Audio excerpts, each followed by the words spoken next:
السلام عليكم ومرحبا بكم في قناة أسماء فرح لطبخ والحلويات. وصفتنا لنهار اليوم حبوباتي، هي ورق البوراك ولا البريك ولا الديول، كل واحد كيف يسميه، ولا الملسوقة، احنا نقولوا له حتى ورق الملسوقة. كما راكم تشوفوا الوصفة تاع اليوم هي تقريبا نفس الطريقة اللي حطيتها لكم في فيديو مسبق، واللي حطيتها لكم على ما أظن العام اللي فات، يعني بالطريقة الأصلية. ولكن اليوم يعني راح سهلت لكم هذا العجينة بأبسط طريقة. يعني من اليوم بإذن الله راح تحترفي خدمتها في الدار، يعني تخدميها وعينيك مغمضين. شوفوا تبعوا معايا فقط. أنا هنا كيلت بهذه الغميقة ولا بهذه الغرفية، هذه الغميقة تاع الشوربة صغيرة، كيلت سميد أرطب. يعني نتوما هنا تقدروا تعملوا كاس، تقدروا تعملوا غرفيه تاع حليب، كما تحبوا نتوما. انا هنا لاني حبيت نعمل كميه كبيره، عملت بهذه الغميقه تاع الشوربه كيله معمره تاع سميد ارطب، وعملت معاها 3 ملاعق كبيره من الفرينه والملح. يعني نخلط المكونات كامل مع بعض.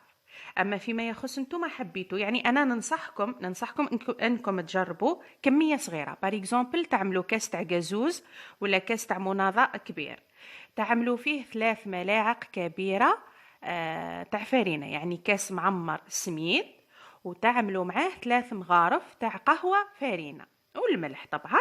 وتضيفوا الماء دافي، يعني ما يكون ماء بارد ما يكون ماء دافي. انا والله ساعات اخرين نخدم بالماء بارد عادي.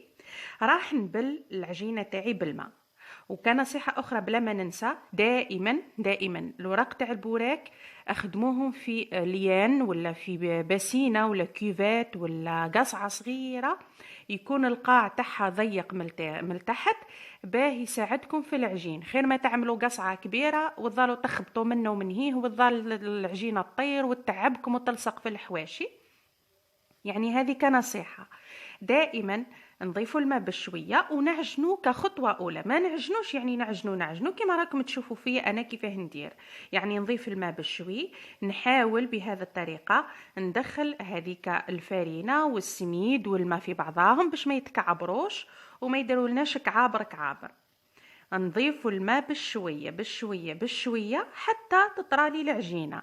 انا هنا مانيش راح نضيف الماء ضربة واحدة، لانه كون نضيفوا الماء ضربة واحدة ماشي راح العجينة تاعكم ما تسيبش الجلوتين ولا العلك.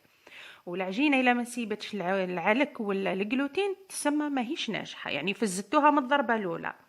هنا كما راكم تشوفوا راني هكذا فقط. شتو البسينه كي ولا الكيوفات كي تظل صغيره وظل يعني صغيره، نتوما تدوروا فيها وتعجنوا تضيفوا الماء او ميم طون. خير ما تظل قصعه كبيره هاي تتحرك يمين هاي تتحرك يسار، وزيد هاي العجينه لصقت في الحاشيه ذيك، هاي العجينه لصقت في الحاشيه هذيك. يعني هكذا تكون العمليه سهله. راني زدت ضفت الماء كما راكم تشوفوا، ونحاول ندخل الماء هذاك في العجينه تاعي. هاكم تشوفوا، شوفوا العجينه كيفاه راهي بدات تسيب الجلوتين ولا العلك. شوفوا يعني كما قلت لكم هذا العجينه ما نعجنوها ما والو. شوفوا كيفاه بدات تولي الاستيك. نضيفوا الماء. انا هنا يعني نضت على الصباح كما تعرفوا فطرت الاولاد ودرت في دنيتي كما تعرفوا. هذا قش حطيته يتغسل، وهذا هك ونصبت الغداء. ومن بعد جويه 9 خدمت هذه العجينة، يعني خدمت العجينة على 9 كما راكم تشوفوا بهذه الطريقة فقط.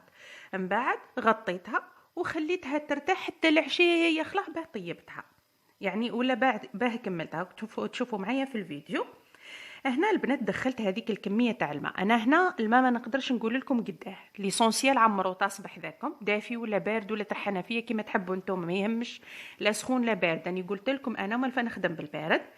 هنا نخليهم كما راكم تشوفوا حسب نوعيه الدقيق اللي عندكم، الا السميد تاعكم يشرب ولا ما يشربش. هنا واش راح ندير، راح نغطي عليها. راكم شفتوا القوام اللي خليته، نغطي عليها ونخليها 4 سوايع 5 سوايع 6 سوايع كيما تحبوا نتوما، بلا ما نعجنها بلا ما نطل عليها بلا ما نخبطها. يعني باش نكون صريحة معاكم، انا هنا خدمتها على 9 تاع النهار، رحت كملت غدايا وسيقت وكما تعرفوا المراه تاع الدار. هنا جيت حليت الكيفه تاعي، والله ما عجنتها، والله ما دخلت فيها يدي، خليتها كيما شفتوا العجينه هذيك، خليتها 4 سوايع ولا 5 سوايع، انا على ما اظن وقيله خليتها 5 سوايع وشي، 5 سوايع وحاجه هكاك. غطيت عليها كي حليت راكم تشوفوا كيفاه ولت الاستيك، كيما نعملوا المسمن ولا المطبق ولا المحجوبه ولا الشخشوخه. يا اخي كي نخلوها ترتاح تزيد هي تسيب الجلوتين. فقط كنصيحه كي تحبوا تصلح ليكم ولا تجيكم يعني ما تفسدش، ضروري انكم تخدموا العجين تاعكم شويه على الضربه الاولى، تعجنوه شويه بالشياحه، ماشي بالشياحه كيما الفيديو اللي حطيته لكم من قبل، ولكن ليسونسيال تحاولوا تخرجوا العلك ولا الجلوتين من العجينه تاعكم. شوفوا العجينه تاعي والله يا خواتاتي ما عجنتها، ويعني ربي راهو عالم بالقلوب واش كاين، ربي عالم بصدقي. كيما راكم تشوفوا في هذه الاثناء زدت شويه ماء ونخبطها، نخبط ضروري نخبط. شوفوا كي ظل عندكم كيفات ولا ليان صغير يعني يساعدكم بسهوله تمام. هنا ما تحتاجوا لا بيتران لا حتى شيء، لا تعجنوا لا والو، وتحصلوا على انجح عجينه تاع الورق تاع البوراك. فقط هناك خطوه اخيره، راكم شفتوني زدت شويه ماء وراح نخبطها بهذه الطريقه، بطريقه سهله خلاص. هنا البنات راح نزيد ليها شويه ماء، راكم تشوفوا زدت لها تقريبا، نزيد بالفنجال ولا اقل من الفنجال.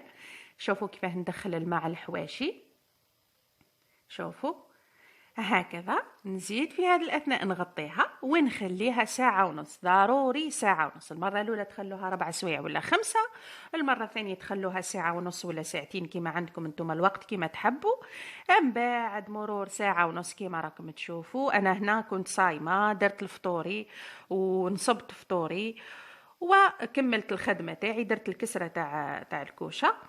هنا خليتها مدة ساعتين. شوفوا بعد ساعتين أنا هنا راني طريت العجينة، راكم تلاحظوا لو يعني كاين تروحوا تشوفوا الفيديو المسبق تاع الديول الأصليين، حتى هذم الديول الأصليين، ولكن العجينة الأولى شوية حكمة روحها على هذه. علاه؟ لأنه طلبتوا أني نسهل لكم الموضوع وأنا سهلت لكم العجينة. شوفوا العجينة تاعي البنات، شوفوا اون ديري عجناها بالبيتران ولا بيدينا، ضربنا حتى قلنا يزي، ما عجناها ما حتى شي. هاكم تشوفوا فيها. هنا راح نخليها بجهه ونروح نوجد المقله تاعي. المقله تاعي تكون على نار قليله، يعني تكون نار قليله وتكون المقله سخونه، ما لازمش تكون نار قاويه والمقله بارده، وما لازمش تكون نار قاويه والمقله سخونه تشعل، لا، تكون مقله السخانه تاعها معتدله.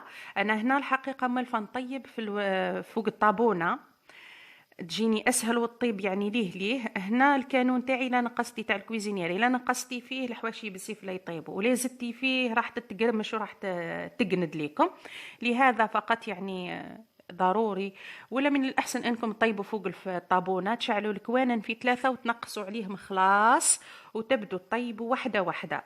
هذه الحبة الأولى كما راكم تشوفوا. أنا هنا نحرك شوي المقلة باش تشيح لي على الجوانب، وباش ما ننساش كي تجوا تهزوا العجينة بلوا يديكم بالماء وهزوا شوية تاع العجينة وبدوا اطلوها على المقلة تاعكم. ما تتحرقوش لأنه العجينة لاصقة في يديكم، وكل ما تكونوا خفاف في بسط العجينة على المقلة كل ما يعني ما تحسوا لا بسخانة لحتى شيء. أنا هذا الورق تاع البوراك يعني حبيت نعلمهم لكم من قلبي، لأني أنا تعلمتهم وحدي، واحد ما علمني، تعلمتهم وحدي والحمد لله دركا راني نديرهم خير من هكا. نتمنى والله يعلم ربي بنيتي أني حطيت هذا الفيديو وتعمدت أني نعمل هذا الفيديو يعني إلا باش تتعلموه وتفرحوا بهم عائلتكم وتاكلوا حاجة نظيفة وتعاونوا بهم رواحكم لأصحاب المشاريع.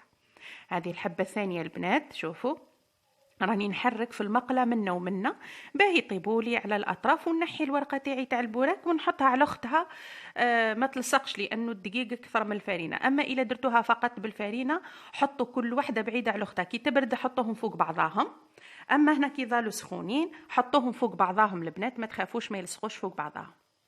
هنا راح نكمل الورق تاعي تاع البوراك كامل، وجاتني كميه ما شاء الله، وراكم تشوفوا، صدقوني راكم تشوفوا في الاوراق هذوما موالفين يجوني خير من هكا.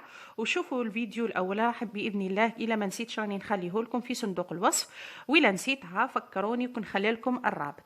هنا راكم تشوفوا في الاوراق يعني يشعلوا شعيل روعه، حتى كي يصبحوا يقعدوا جدد.